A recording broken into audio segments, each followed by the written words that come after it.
Hello everyone! In this video we are going to talk about all safety checks which are available in TestUp. Let's start with the settings located in the default settings window.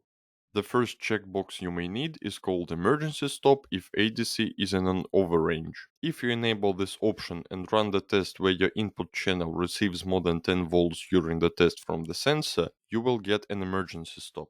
It will happen because the maximum input value on ruler controller's channel is limited to 10 volts. This situation can usually happen during the shock tests when you choose the wrong sensor. The amplitude of the shock exceeds the limit of the system and we get an overrange. To save your equipment, we recommend to enable the safety check feature. The second option here is placed in the first start window and it's called Start Check. You can enable it during the first TestUp start or later using this button. Here in the top of the window we set this option enabled and save the settings. So, using this feature before the test start, you will see a special window where you can double check the test settings and be sure that they are correct.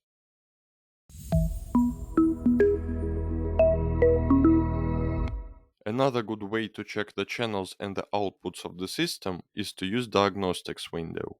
Here we open it and get our extended oscilloscope and spectrograph window. Here we can generate a sine signal with the desired frequency and voltage amplitude, and check the data from the sensors using the oscilloscope. But you must remember that in that case we don't have any control feedback, so it is better to generate some values from the profile or low voltage only to make sure that everything is working.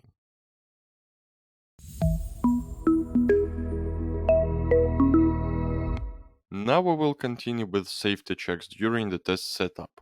We will discuss all features using only one test module, but mostly all of these features are available in other vibration test modules. Our first tab is Profile. Here we have a lot of safety checks to enable. The first option is called Check for Shaker Limits. This option will warn and stop you from running the test which acceleration, velocity or displacement values are higher than the current selected shaker maximum parameters.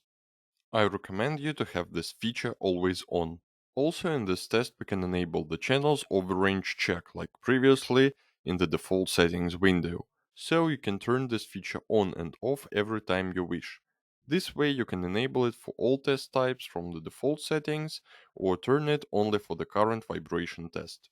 In the bottom of the tab we see three values which represent maximum acceleration, velocity and displacement for the current test. If all of them have green color, you can run such test and don't be afraid to damage the shaker. If they are yellow, that means that these values are really close to the shaker limits. And finally, if they are red, these values exceed the shaker limits. So now these values exceed the shaker limits and we see a warning message.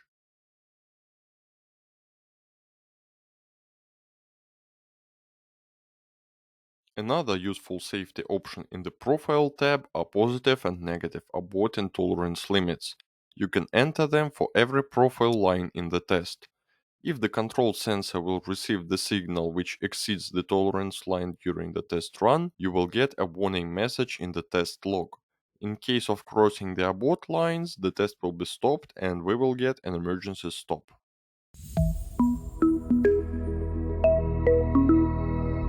Another safety parameters group is located in the Limits tab. Here in the top of the tab we have a button which is used for setting the load mass of the object under test. In that case, the system will recalculate the maximum values of the test profile according to the entered object mass.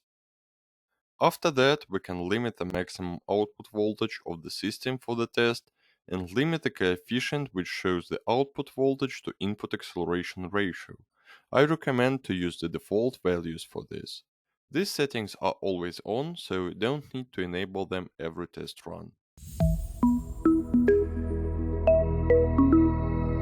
After that, let's go to Channels. Here we select our control and measuring channels for the test. After the selection, we can select to check the shaker and test limits on the desired channels. That means that the data from the measuring channels will be also used for checking the safety state of the test run. And finally, you can enable individual abort limits for every channel in the configuration. Now we can start the test, and here on the control panel we see checkboxes, which are used for enabling the emergency stop option and the feedback. They must be always on. Only in that case you will get an ability to control the test and receive an emergency stop message.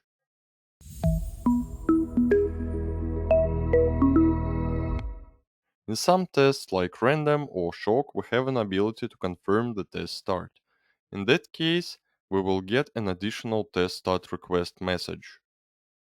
That's all for today. I hope you've learned something new from this video. If you enjoyed it, press the like button and subscribe to our channel. It will help us to make more educational videos. Thank you for watching. Goodbye.